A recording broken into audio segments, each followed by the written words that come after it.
সুপ্রভাত, রাধে রাধে। তো চলে এসেছি সকাল সকাল, একদম ঠাকুরঘর সারা হয়ে গেছে।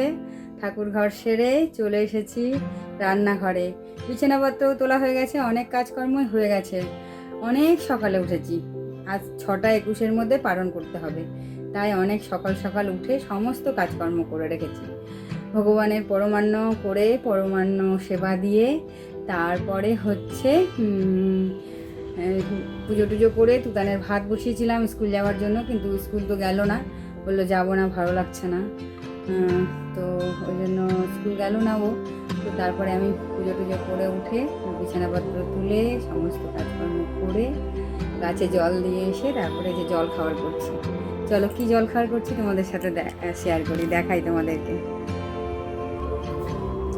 এই দেখো, এখনই করলাম আলুর দম, একদম ঝাল ঝাল করে আলুর দম করেছি, আর নামানোর সময় দিয়েছি একটু কসুরি মেথি।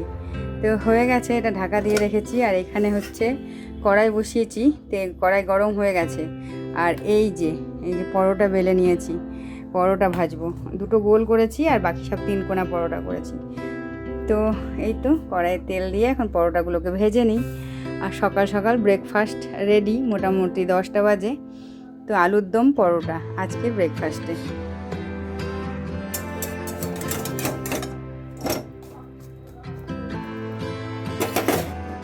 প্রথমে যদি আগে একটু করে সেঁকে নিই তাহলে না তেলটা কম লাগে, আর কাঁচা আটাতেই তেল দিলে প্রচুর তেল লাগে, আর অত তেল তো খাওয়াও ভালো না। না, এই যে একটু একটু করে তেল দিয়ে ভালো করে সুন্দর করে করে ভেজে নেব।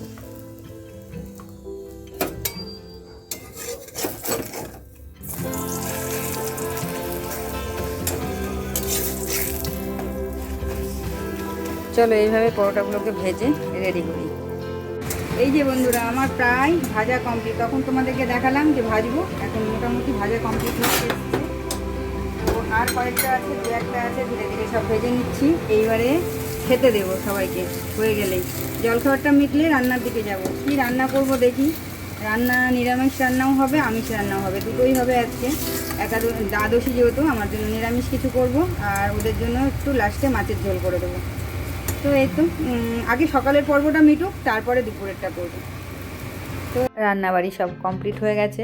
আর তুতানের যে সকালের ভাতটা ছিল, ওটা আমি একটু সয়াবিন, ক্যাপসিকাম, গাজর আর একটু ঘি, লবণ, মিষ্টি দিয়ে একটু ভেজে নিয়েছি। আলুর দমের সাথে সেটা আমি খেলাম, আর ওরা খেলো পরোটা।